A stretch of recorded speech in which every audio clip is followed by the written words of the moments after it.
Ladies and gentlemen, are you ready? Shit's about to hit the fan. Welcome to Unsanctioned Thursdays on Wrestling with Freddie. Ladies and gentlemen, welcome to a brand new episode of Unsanctioned Thursdays with your Uncle Freddie and your Uncle Jeff Jackpot Die. Let's start the show. All right, ladies and gentlemen, AEW Full Gear is coming to Los Angeles, California at the Kia Forum. Lovely time of year. The fall is here. The Santa Ana winds are blowing at 50 miles an hour in the valley and through the hills. But the west side stays cool, chill, and laid back, and that's where Full Gear will be. I saw Bjork at the same place where they're going, and she rocked it, so party on. That was the last time she was in California, and it was named a different. You saw Bjork live? I've seen Bjork live 3 times. I love Bjork, man. That's amazing. I wish I could have seen Bjork ever. Dude, she was in a band before that called the Sugar Cubes, and she was super sick in that too. And I even have that on my LP of it. I have it on record. Remember when she attacked that reporter? Yeah, man, she's crazy amazing. Icelandic rock star. Cool. I'm sure Billy Idol's attacked a couple that lady's got to get beat. That's right. It was very pro wrestling. She's like, I'm going to go to town on this lady. And the lady's like, I just said welcome to the town. She came out dressed like a goose and put the smackdown on someone. She's all pro wrestling, bro. Sweet. That was pretty sweet. All right, we sidetrack a lot on this, but I love our sidetracks. All right, first off, we have the AEW TBS Television Championship. It's Chris Statlander, the champion, versus Julia Hart. And at this point, we don't know if it's going to be Red Velvet or Sky Blue, but Sky Blue's the full-time employee, Red Velvet's the part-time one, so it's safe to say it's going to be Sky Blue. I don't want to crap. I hate saying bad things about wrestling, but the title run for Chris Statlander has not worked. It didn't really work when she came out and won it from a tired and just wrestled Jade Cargill. I haven't seen them come up with a story for her, so I don't know whose fault it is, but it hasn't worked. Sky Blue's too green. She's not going to get the championship yet, but they found something with little tiny Julia Hart, who used to do the cheerleader gimmick that nobody really liked. And then she became Dark Evil Julia Hart. And everybody likes Dark Julia Hart a little bit more. And she wears like the old sombrero hat and looks creepy. She really is appropriating sort of the Day of the Dead Hispanic. I mean, like the makeup choices, she kind of, no, it's not bad. I'm saying she looks like a hot version of what you'd see in heaven.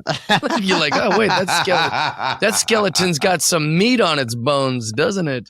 You're like, heaven or hell, man. This place is great. So she's an intro. Well, let's talk about Julia for a minute, because I don't know AEW from the very beginning. So I don't know if Britt Baker was theirs, that they can claim her as theirs, or if this is the first one they can claim as theirs, or maybe there's someone else. I don't know. But if she feels like she's grown up within AEW and is now getting her chance to wrestle, and I'll give her this. She had a match against Willow, and I like Willow. She's a bigger girl and wrestles that way. And she sold so big for Julia Hart in this match. She didn't have to sell that big, but they had a match. And there were moments of it where I was like, all right, this chick's showing off a bit and doing her thing, man. She had a couple moves in there where I was like, look at that.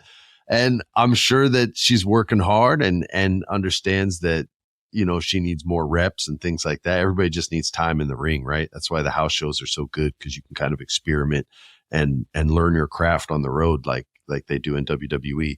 And they don't really have that as consistent in AEW for a lot of reasons, some good and some that you wouldn't agree with.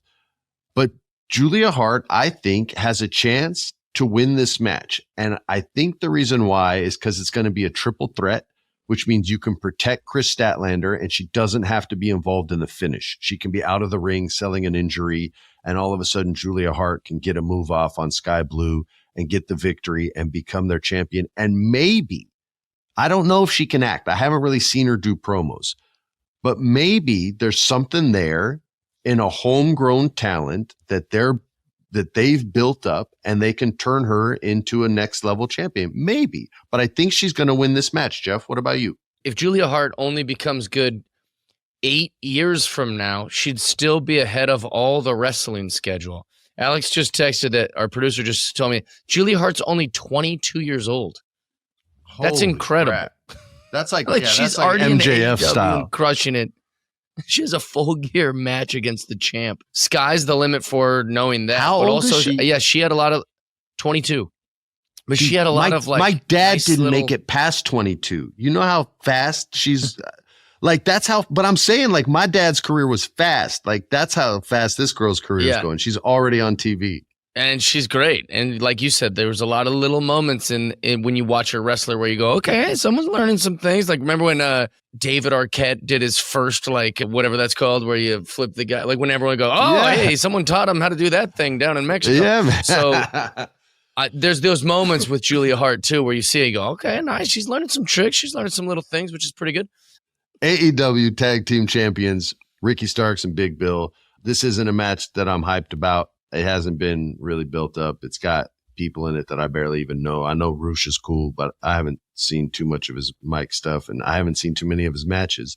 The Texas Death Match. Swerve Strickland versus Hangman Page. Jeff, you and I have never agreed more. This is a must-win. A must-win for Mr. Strickland. A must-win for whoever is booking this show. Swerve Strickland must win and go on to the next level of professional wrestling, whatever level that is. I don't care if you want him to take a title from Christian. I don't care if you want to put him up against MJF, but he needs to be involved with the title picture. Jeff, tell everybody how cool Swerve Strickland is for the 10th time. He is my favorite, one of my favorites in AEW. He's so talented, so good. You know, he's acrobatic while also being like muscular and strong. So you get feats of strength, but then you also get the flippies, which I really like.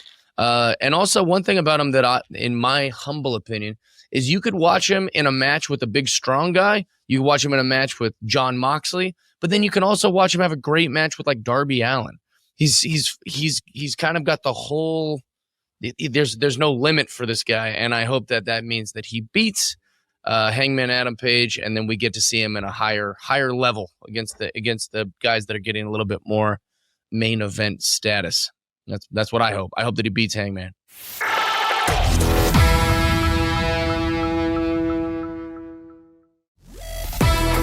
Also on the show, we've got, and this is the only name Chris Jericho's ever come up with that I don't like, the Golden Jets, Kenny Omega and Chris Jericho. Sounds like something a dad would come up with.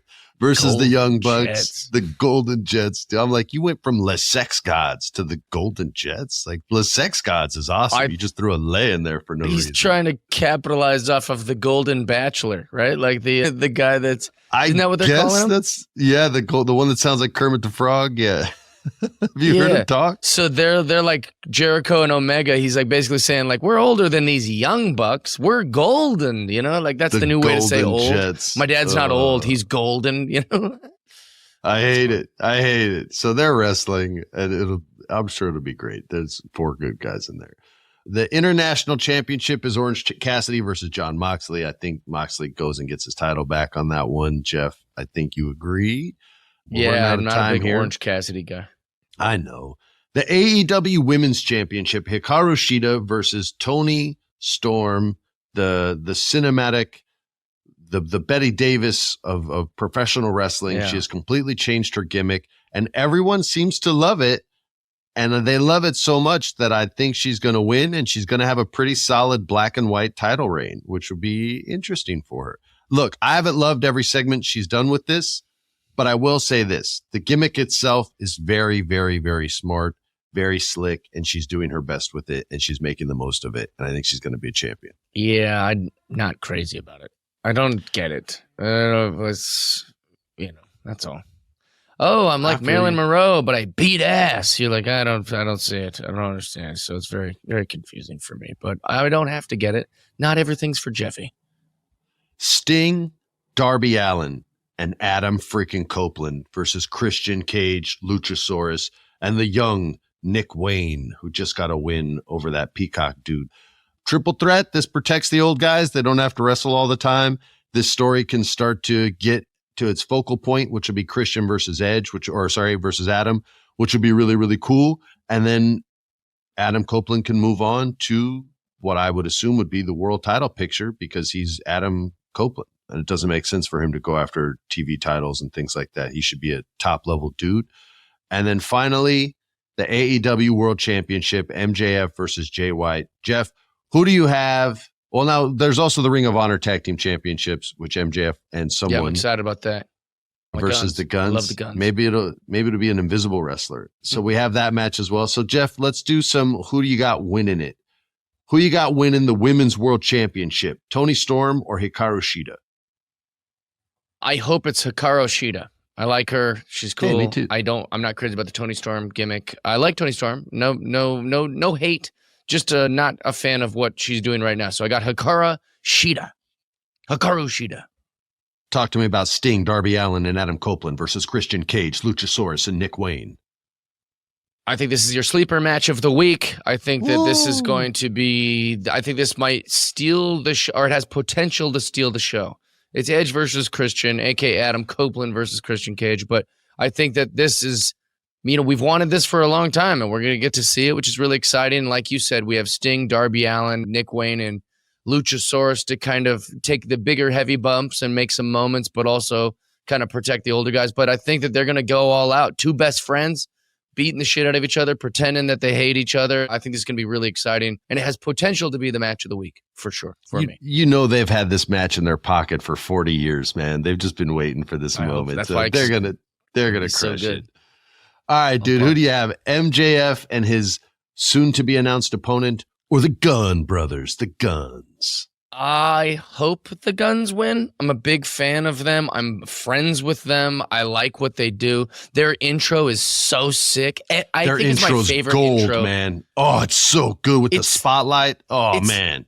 Yeah, and the guns, the way they shoot the like music, water out of their mouth, all of they it, do the dude. guns.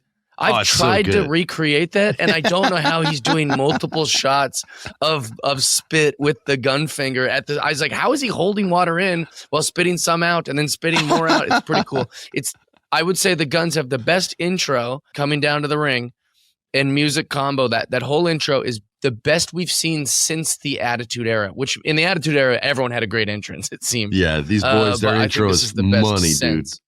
And MJF doesn't need to be the tag team champions. MJF is a star. He doesn't need the tag team champions also. So I hope that the Guns win the tag team champions. I don't care who MJF has as a partner. Maybe he has nobody, and that's why the Guns win. I love MJF. I don't need him to be the tag team champion. So I hope the Guns win that for sure. Agreed. And speaking of MJF and rounding out the show, the champ without his title, a king without a crown, MJF versus the usurper, Jay White, with the exotic accent. Who's winning this match? And you better get this right.